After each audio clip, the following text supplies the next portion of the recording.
साथियों नमस्कार। आज के इस वीडियो में हम बात करेंगे व्यंजनों के प्रकारों की। साथियों यहां देखेंगे आप, नंबर 1 अयोगवाह, नंबर 2 स्पर्श व्यंजन, नंबर 3 अंतस्थ व्यंजन, नंबर 4 ऊष्म व्यंजन, नंबर 5 संयुक्त व्यंजन और नंबर 6 द्विगुण व्यंजन। इस तरह यहां पर व्यंजनों के 6 प्रकार दिए गए हैं। साथियों पूर्व के वीडियो में मैंने आप लोगों को अयोगवाह और स्पर्श व्यंजन इन दोनों प्रकारों के बारे में स्पष्ट और विस्तृत जानकारी आपको दे दी है। साथियों संक्षेप में कहें तो हिंदी वर्णमाला में स्वरों के पश्चात जो अनुस्वार और विसर्ग आते हैं ये दो ही अयोगवाह कहलाते हैं।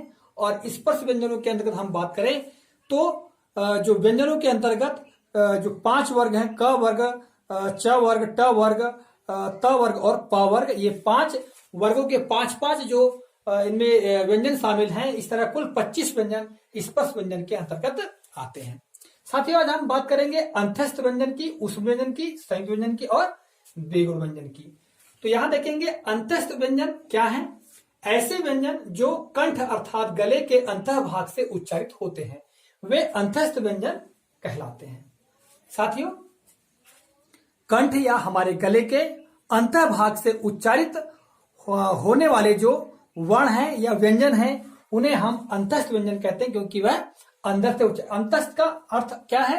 अंतस्थ मतलब अंदर से या अंतरतम। तो इस कारण से हम इनको अंतस्थ व्यंजन कहते हैं, क्योंकि ये गले के अंदर से उच्चारित होते हैं। देखिए इनकी संख्या 4 है और ये है य, र, ल और व। तो आप इनका उच्चारण करके देख लीजिए मुंह से, आपको आभास होगा कि इनका उच्चारण हमारे गले के या कंठ के अंतर भाग से उच्चारित ये उच्चारित होते हैं या अंदर से उच्चारण इनका होता है। फिर चौथा जो प्रकार है वह है ऊष्म व्यंजन। तो ऊष्म व्यंजन के अंतर्गत आते हैं साथियों 4 व्यंजन है, इनके बारे में विवरण देख लें। जिन व्यंजन के उच्चारण में मुख से गर्म वायु बाहर प्रवाहित होती है उन्हें ऊष्म व्यंजन कहा जाता है। साथियों यहां नाम से स्पष्ट है, ऊष्म यानी गर्म या गर्मी। तो ऊष्म व्यंजन अर्थात ऐसे व्यंजन जिनको उच्चारण करने में हमारे मुख से गर्म वायु बाहर निकलती हो या बाहर प्रवाहित होती हो, तो ऐसे व्यंजनों को हम ऊष्म व्यंजन कहते हैं। और इनकी संख्या भी 4 है और ये हैं श, श और स और हा। इस तरह इनकी संख्या 4 है। साथियों ये जो श, श और स, ये जो तीनों स हैं इनके उच्चारण का कुछ अंतर है। किसी अगले वीडियो में आपको इनके उच्चारण के अंतर के बारे में आपको स्पष्ट करूंगा। तो साथियों ये थे ऊष्म व्यंजन। अगला आता है संयुक्त व्यंजन। तो ऐसे व्यंजन जिनकी रचना 2 व्यंजनों से मिलकर हुई हो। साथियों नाम से स्पष्ट है, संयुक्त व्यंजन अर्थात जुड़े हुए, अर्थात 2 व्यंजनों से संयुक्त हुए या 2 व्यंजनों से जुड़कर बने हुए व्यंजनों को हम संयुक्त व्यंजन कहते हैं। इनकी संख्या भी 4 है और ये कौन से हैं? श, त्र, ज्ञ और स्र। साथियों इनकी संख्या 4 है जैसा कि मैंने आपको बताया। अब हम देख लेते हैं कि क्ष ये किससे मिलकर बना है। क्ष किससे मिलकर बना है? ये आधा क और श से। इस प्रकार त्र ये आधा त और र से। इस तरह ज्ञ ये आधा ज और य से। इस तरह स्त्र आधा श और र से मिलकर बना है। तो इस तरह ये 4 जो हैं संयुक्त व्यंजन है। अब बात आती साथियों द्विगुण व्यंजनों की। तो देखिए द्विगुण व्यंजन के अंदर वे व्यंजन हैं जो ट वर्ग के अंतर्गत आते हैं। कौन से आते हैं? ड और ढ, जिनके नीचे बिंदु लगा देने से इनके उच्चारण में परिवर्तन हो जाता है। जैसे साथियों यहां देखिए ड के नीचे अगर बिंदु लगा दिए तो इसका उच्चारण हो जाएगा ड़ा। इस तरह ढ के नीचे अगर हम बिंदी लगा दें तो इसका उच्चारण क्या हो जाएगा? इसका उच्चारण हो जाएगा रा। तो इस तरह यहां पर ड और ढ जो है वो द्विगुण है।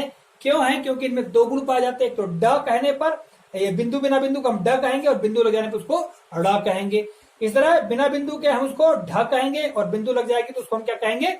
ड़ा कहेंगे। तो इनके अंदर 2 गुण पाए जाने की वजह से इनको हम द्विगुण व्यंजन कहते हैं। और साथ ही इनकी संख्या 2 है।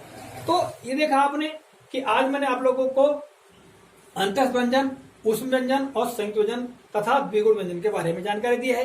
साथियों, अब हम हिंदी वर्णमाला के बारे में जानकारी प्राप्त करते हैं कि हिंदी वर्णमाला में जो वर्ण दिए हैं वो किस क्रम में दिए हुए हैं और उनमें कौन कौन से प्रकार हैं। एक नजर यहाँ उस वर्णमाला पर डालते हैं। आइए देखें, यहां हम देखते हैं साथियों हिंदी वर्णमाला में ये अ, आ, ई, उ, री, ए, ऐ, ओ और औ।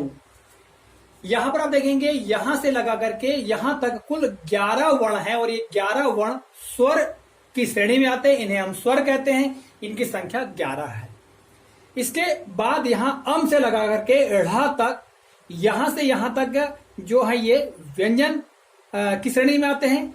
साथियों देखिए, इन स्वरों के तुरंत पश्चात अयोगवाह, ये अम एक अनुस्वार है, अह एक विसर्ग है। तो ये अनुस्वार और विसर्ग दोनों ये अयोगवाह की श्रेणी में आते हैं और ये व्यंजन है। इसके पश्चात बात आती है स्पर्श व्यंजनों की। तो स्पर्श व्यंजन 5 वर्गों में विभाजित है, क वर्ग, च वर्ग, ट वर्ग, त वर्ग और प वर्ग में।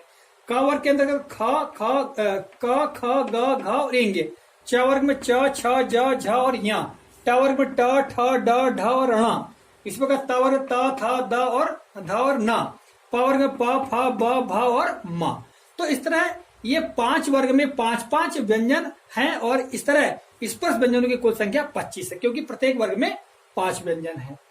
अब स्पर्श व्यंजनों के पश्चात आते हैं ये अंतस्थ व्यंजन, जो कि हमारे कंठ के अंतर्भाग से उच्चारित होते हैं। ये हैं य, र, ल और व। ये 4 है इनकी संख्या, ये अंतस्थ व्यंजन के अंतर्गत आते हैं।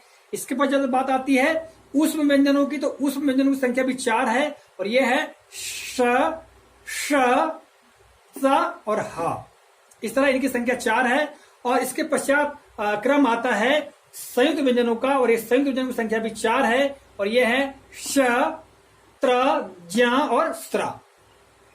और अंत में जो व्यंजन आते हैं वो द्विगुण व्यंजन आते हैं। इनमें 2 गुण हैं, क्योंकि इनमें अगर नीचे बिंदी ना हो तो हम इसको ड पढ़ेंगे और बिंदु हो जाने पर इनको हम पढ़ते हैं ड़।